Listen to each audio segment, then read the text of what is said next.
As is customary for this channel, I'm doing a video on something that nobody who's subscribed to me, most likely, though I could be wrong, has any connection or interest in. This is a patient monitoring device. Specifically, it's the Philips IntelliVue MX400. Now, why do I have the Philips IntelliVue MX400? Well, for a long time I've been particularly interested in technology that is a little beyond the scope of general consumer electronics. So not really something you would see in a domestic setting or anywhere beyond, say, a specialist sector or a person who possesses a particular kind of technical expertise. And how do those things work? What are they used for? What's the context in which they're employed? And going beyond that, I have a particular interest in medical equipment. Why is that? Well, there are reasons.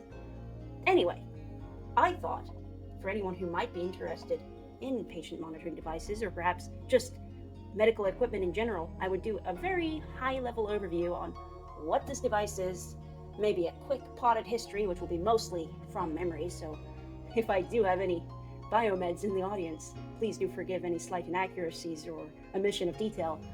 And perhaps we can do a quick demo of measuring some parameters, vital signs, and look at the different operating modes that this device can achieve.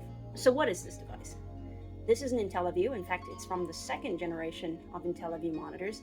It was originally manufactured in 2012, 2013 or so, and it is a direct successor to the almost ubiquitous or somewhat ubiquitous MP line. So you got the MP20, MP30, all the way up to the MP90, which was the kind of front of the line monitor for that series, and then you have the MX series, and this 400 monitor was the kind of entry point for that. You can see by its form factor, the fact that it has a little handle up here, it is designed to be semi-portable. I will tell you, it is not exactly lightweight. You definitely need a little heft to be able to carry that around, but in theory, you could move this monitor from one particular bedside into an ICU or into an operating theater or somewhere else in the hospital. And not only does it have a handle, but if I can position the phone well, you'll see on the bottom, it's got a mounting port. So you could put it up on a stand and use it as a standing monitor with this little release latch at the bottom to help you disconnect it. Let's get this centered a little better. Okay, so here's the potted history. Philips did not initiate the kind of design philosophy and mentality behind these monitors. It came from Hewlett-Packard, better known as HP, who a lot of people might recognize for their contributions to laptops and kind of consumer IT equipment. Prior to that, HP's initial business model in the mid or so 20th century was developing laboratory test equipment for electrical components, things like precision voltmeters, audio oscillators, distortion analyzers, that kind of thing. And they applied that technology, an R&D department that they had in, it's someplace in Germany, I want to say Berlingen. They had a factory there. They applied the technology that they already had into a use case that was emerging in the healthcare sector. So at the time, in the 50s and back a little bit, they mainly had technology for patient monitoring where you would get one piece of hardware and that piece of hardware would do one thing. So you would have kind of an oscilloscope that measures, say, an electrocardiogram or a measurement of heart rate activity, and that's all it does. Or you would have one that does that and maybe has another waveform ongoing for arterial invasive blood pressure. But then say, okay, that patient doesn't need to be on invasive blood pressure monitoring, and perhaps a cuff will be sufficient for them now that they've recovered a bit, or they're not in an operating room setting anymore. Well, too bad, you have to get a completely different device that does that. So this kind of resulted in having a lot of really specialist and great equipment, but maybe wasn't the most versatile. So HP saw that there was this need, and they came out with the component monitoring system around the 1970s or so. The component monitoring system was a big, bulky monitor that, rather than having a built-in number of ports or peripherals on the side, it had kind of a rack that you could then slot in hot swappable measurements. So if you moved from, say, a neonatal setting where you needed to measure the temperature of an infant to a general ward setting where now you needed non-invasive blood pressure and a measure of pulse oximetry, you could then swap out the appropriate components. And that made it really quite versatile. They kind of refined this even further into the Merlin system, which came out around 1989, I want to say. And that system not only did that, but it also could record and store information about patients. So you had information centers, you had telemetry, you had these modules beginning to serve as individual nodes that then fed information through their own communication modality to a centralized hub within the hospital, which meant that you could track a patient regardless of where they were, which room or bed that they were situated in, or if they were transferred, you could easily record the data that had been saved in that device. So that was really great, and that was around the point where they started to have fully digital systems. They were beginning to improve their algorithms. For instance, the algorithm that they had that would convert ECG data into information about the location and spread of arrhythmias in the heart. They were moving away from manual blood pressure pumps to things that could be automated and scheduled, actual electronically initiated and controlled blood pressure cuff. So those sorts of things were starting to come in with the Merlin, as well as, of course, better UI and a color display and all that new jazz that was really great at the time. That was further matured into a refined, streamlined design with the HP Viridia, which came out, I want to say, about 1994, 5, something like that. And the Viridia added a whole breadth of modules. These little bricks, there are so many of them, you probably, I couldn't name them. They would require a separate video all in themselves. I'll throw up a few pictures of them up on the monitor for you to see. You could use it as a transport monitor, which you could clip to bed rails and push around with patients, that kind of thing. HP were so confident in this business that they then splintered off their healthcare arm into Agilent. And Agilent in 1999, going into the 2000s, was eventually acquired by Philips. And Philips developed the Viridia further into the first IntelliVue monitors, and they started coming out around 2004 or so. As I said, you had the initial part of that series, MP20, and what they did is they added more features regarding telemetry, networking, and recording. Of course, they also modernized the design. They added a dial that you could twist to navigate the UI, as well as a touch screen, which this monitor here also retains. So in terms of their networking, you could communicate via a bespoke piece of software called IntelliBridge and translate all the information stored on a monitor, like the nurse's notes at the bedside, any alarms that have gone off, changes with the patient that have been reported, patterns and trends, histograms, data about the nature of their condition over potentially a very long inpatient stay. IntelliBridge will convert that information into a standard format, I believe is called Health Level 7 or HL7. And that format is universal for not just the Philips line, but also GE, for Space Labs, for Siemens, for any of those other monitors and any equipment around a hospital, and can essentially create a bespoke patient record, which can then be transferred between hospitals even once the case ends at that particular location. So they added that in, and it had LAN support. It was a better form factor, as I said, and they went even further with the bricks and modules that HP developed into, and I will show you an example back here, the MMS, or multi-measurement system. Now if I rotate this fella around a little bit, you'll see back here we have all our parameters, and this is basically like a little computer. If you turn this on, it has basic BIOS coded into it, it has an operating system, but if you disconnect these, there's very little that you can do with this.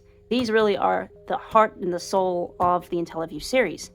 And within these, it also stores all of the patient information. So if once you admit a patient, the data is stored in here about their demographics, age, gender, height, weight, all that information, which then of course relates to the limits and calibration of the equipment that you have and what point alarms get initiated. As well as, say you had a pediatric case, you could configure it that way, and then that changes the pressure applied to the blood pressure cuff. All of that information is stored in here. I also have an additional module connected, which has a name. These modules are named according to their parts number, which is very useful when you're looking for them on the secondary market. but its purpose is to measure and tidal CO2. So the concentration of carbon dioxide in patient's exhaled breath. So if I pull down this, you can see here there's a port where I could connect an tidal CO2 probe, which would then analyze the exhalation of the patient and give that information to the host monitor, which will pop up as a trend on this display. So the MMS itself does a number of things. You've got pressure, temperature, non-invasive blood pressure, SpO2, which is pulse oximetry, or the concentration of oxygen in your peripheral vascular system, and of course your electrocardiogram, or heart rate activity. You could also use this port, which is an ECG echo. So say you have an ultrasound device, you could have this communicate the ECG to line up with that device and coordinate when the ultrasound takes snapshot images, because of course if you're not in sync with ECG, you might get motion artifacts or electrical artifacts on the ultrasound. So that's really quite useful in that regard. If I rotate this fella around a little further, you will see there's not one, but two monitors on this device. And that is not part of the MMS per se, but a particular evolution of the MMS. And this is the IntelliVue X2. So not only is it a parameter measurement device, but it can be used as a transport monitor by itself. It's fully portable. So you could, once it's docked, it charges up, you get about 3 or so hours of battery life, and then if you're moving a patient around a hospital or in an ambulance, you could fully disconnect this and have ongoing monitoring, which is great. And it has all of the key buttons you need here for acknowledging alarms, pausing alarms, pulling up the smart keys, which I'll walk through once we show the UI, and returning to the main menu. So if I turn this on, you would see that that screen fires up too. Back here, you have a bunch of additional ports for upgrading and configuring. You could have it communicate with a printer, which is kind of a thermal printer that records waveforms for vital signs. You could also plug in your LAN system there. You'll see that this device is a little lobotomized, because when I turn it on, it'll throw up all kinds of complaints about no LAN support, that kind of thing. Unfortunately, I'm not in a hospital, so there's not too much I can do about that. Yep. So, now that I have done a crash course on the device itself, I think we could afford to fire it up, and let's see what we can measure. Let's give it a moment. You see the lights pop up there. You got the 2 alarm lights up here, and then this pause alarm button. Oh, pause alarm indicator rather. Around the back, you'll see the X2 is firing up too. You'll hear a few beeps indicating calibration status. You might hear the NBPI pump. Let's see here. Oh, there you go. Shut up for a moment, but there was the start screen. Now there is one other thing I should mention. Even though this is an MX400, there were many different configurations of each type of monitor. You could, as a healthcare provider, request that Philips includes certain calibrations and configurations rather of parameters. So, for example, if you look at the back here on my X2, you will see that there is a little badge indicating 12 lead ECG. So not only is this particular device compatible with 3 and 5 lead ECG, but you could actually do a whole analysis using 12 lead configurations. You'll also see the FAST logo here. This is referring to pulse oximetry, or the particular algorithm used for it. In this case, FAST is Philips' proprietary one, though they did support others like Masimo and Nelcor. FAST stands for, I believe, Fourier Artifact Suppression Technology. And yeah, it shows how your blood oxygen saturation is derived.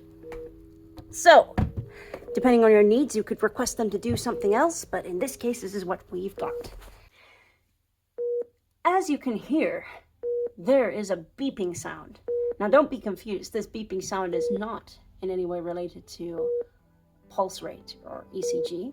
This is an alarm. In fact, this alarm pops up this little blue light here in the corner. It's called an INOP. It is a technical alarm, meaning that there's something that the monitor doesn't like in terms of it's not picking up measurements that it's expecting, or there's some communication problem. And if you look at this banner here, I can get the focus to work, there you have it. You've got respiratory leads off, unsupported LAN. As I said, networking is not supported. No transducer for temperature. Check sources, no tubing. If I just tap on this, you will see all of the errors in a handy list. And in this case, there's a lot of them. Okay, well, let's ignore that for a moment and let's go back to what we had. So this is what came up initially. And this graphic corresponds to the modules we have up at the back. So you've got your MMS here, and you've got your carbon dioxide gas module here. So given that I don't have much connected at the moment, I'm going to deactivate this. So if I tap on any of these measurements, you will see some handy-dandy interactions pop up at the bottom. So in this case, I want to deactivate my CO2. And you might not have been able to notice it, but in the background, the waveforms have adjusted accordingly. So let's close that. And for now, let's just pause alarms. Okay, I've paused alarms, and now that has changed a number of things. This light up at the top indicates alarms are currently paused. This little banner will show me how long they're paused for. By default, in this monitor, it's 2 minutes, although you can change that in configuration. All right, now that the exposure is adjusted and you can see everything, let's do a run through of the IntelliVue OS. So, on the right here, you've got your key buttons, which correspond to the ones that were physically present on the X2. You've got your acknowledge button, which will basically tell it, yes, I get it, you don't need to raise your alarm anymore. And it will silence that alarm either permanently or temporarily, depending on configuration. You've got pause, which pauses alarms for the duration specified. You've got smart keys, which will pull up a range of different things that the monitor can do. And if you have too many windows open and you want them to go away, you can press main screen, which is that blue key there, and that will show you exactly what it describes on the tin. So let's hop into smart keys. What can I do here? Start, stop, that will determine when you want to activate your non-invasive blood pressure cuff once it's connected. You have your, oh, bear with me here. I am severely visually impaired, so I need to lean in here a bit. You got your NBPI modes. So right now it's set to manual, which means you have to trigger it yourself. But if you want to be lazy, or of course I'm joking, if you want to have it automatically go off at set intervals, you could set it to be auto. And then from there, you can choose how frequently you want it to trigger, and that will show up on the monitor, but let's just put it back to manual for now. Okay, you've got 0, which is used for any invasive measure like arterial blood pressure, which is what's showing up here. So you can 0 that measurement device and get back to a baseline. It's quite useful for calibration purposes. You've got vitals trend. So if I click that, what you have here is basically a spreadsheet over time of all of the vitals recorded for this patient. In this case, there is no patient admitted, and this device hasn't been used very much, so there's nothing to show here. But you could navigate through this, you could change the time intervals, you could have it display as a graph, which would show you the waveforms over whatever time frame you specify. You could even have it show as a histogram too, which can come through a different menu, I believe. But yeah, you have a variety of options here for data visualization. Now, if I wanted to record that information, I would have to first admit a patient. So I'm going to tap not admitted up here, and that should show me basically a form where I can fill out things like any notes about them, specify their age, their gender, height, weight, you name it. Down here at the bottom, I could admit the patient, I could remove them from the monitoring setup, I could end the case. Yeah, there's some options there. This UI is click and drag. It's familiar to anyone who's used a Windows-based operating system. Patient demographics, which is actually, it would take you back to the exact menu I just showed. You could put the monitor on standby, which I'll do just for demo. That's the home screen. You missed it when it popped up earlier. So you've got information about what revision it is and what configurations there are. In this case, you've got the 12 lead support. You can set your alarm volume. You can make the alarms pretty loud like this, or you can make them a little quieter. And if you wanted to access these ones that are grayed out, you'd have to do that in configuration mode. In this case, this monitor hasn't been configured that way, but we could change that. Over here, you've got measurements, which is the menu that appears when the monitor starts by default. And then you've got, main setup. Let's go to main setup. So now basically, you now have access to all of the menus that I walked through before, but within a giant list. So if you couldn't find them before, then they'll definitely be here, but you might have to scroll a little while. So I'll come back to that in a moment. But before we look at main setup, why don't we try get our volunteer patient here, if he wouldn't mind, and we can try record some demo vitals. Okay, now that we're all set up, I will put my wonderful volunteer patient's finger into the pulse oximeter, and you should momentarily begin to see their pulse.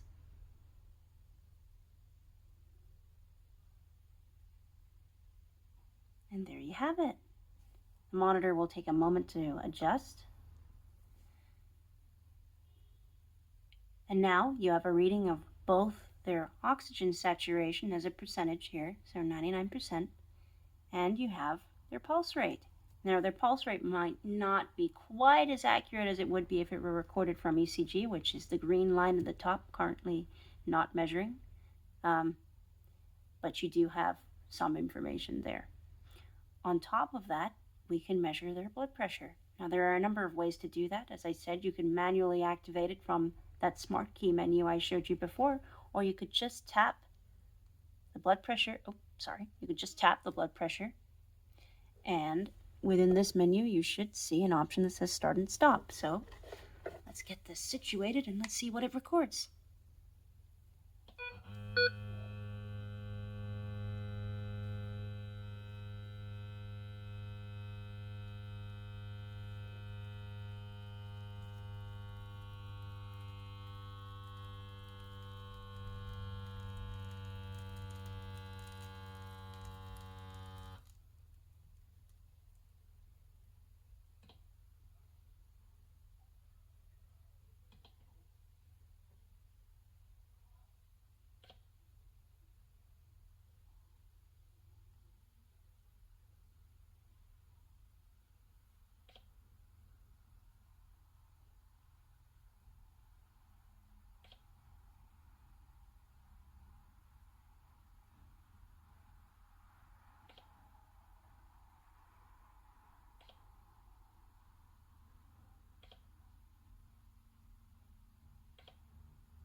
Oh, it would appear that our wonderful participant has a somewhat low blood pressure. Well, what you can hear right now is a medium priority alarm. You can see that it's flashing up here at the top, which is what it does. And if it were high priority, this light would be red and you'd hear a slightly different, more urgent tone. Let's just acknowledge that temporarily. And we might be able to demonstrate another kind of alarm. So, if you'll bear with me, don't mind the panicked breathing.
Oh, what's that?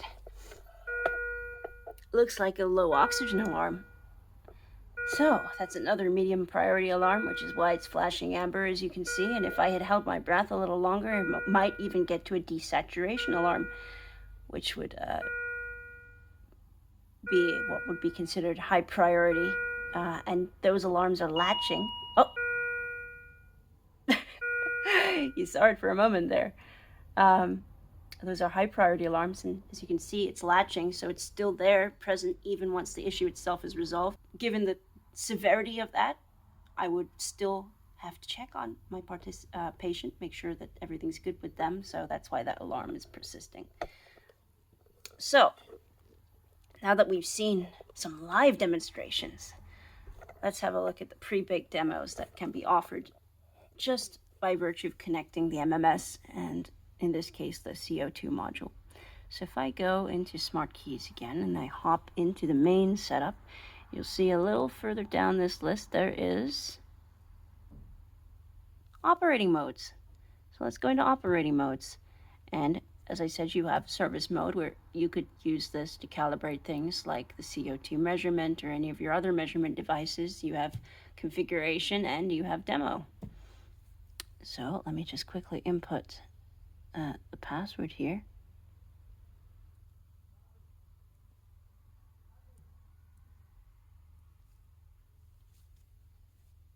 All right, now give it a moment.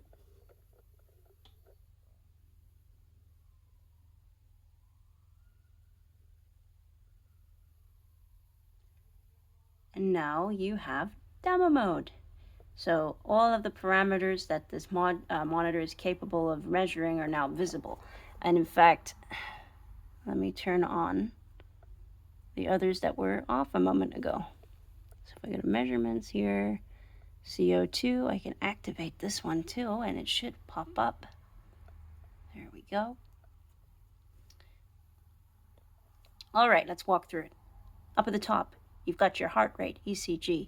The little faint, dull numbers next to that, that's the upper and lower limit for where the alarms initiate, which is configured. You have this flashing number here is the pulse oximetry that I set off momentarily. You've got arterial blood pressure. You've got your end tidal CO2 measure. You've got your temperature, which is currently measured in Celsius, but can be configured otherwise. You've got your respiratory rate. You've got your non-invasive blood pressure here. And your pulse is derived from SpO2. So you could very happily just stay with this display, but if you wanted less information, you wanted a little bit more visual clarity as to what the core numbers are, you choose big numeric. And this will recalibrate everything on your screen and show it to you in a much more streamlined manner. Alternatively, you could also change the view and have it overlapping, so all the waveforms are now on top of each other. It's really quite customizable in that regard. So yeah, there you have it. Let me go back to the default dynamic waves here. And now, because I'm sure that someone will ask about it, why isn't this monitor beeping? Why do I not hear that constant, incessant beep, beep, beep like I hear in House and Scrubs and all the other TV dramas? Well, you can actually have it do that if you want, which is useful in operating theater settings because the pitch of that beep actually corresponds to the oxygen saturation. So if you have both your ECG going and your pulse oximetry going, you can both hear the heart rate and the percentage oxygen. QRS volume. So your QRS is that characteristic waveform corresponding to a heartbeat. So let's put the QRS volume up on 1.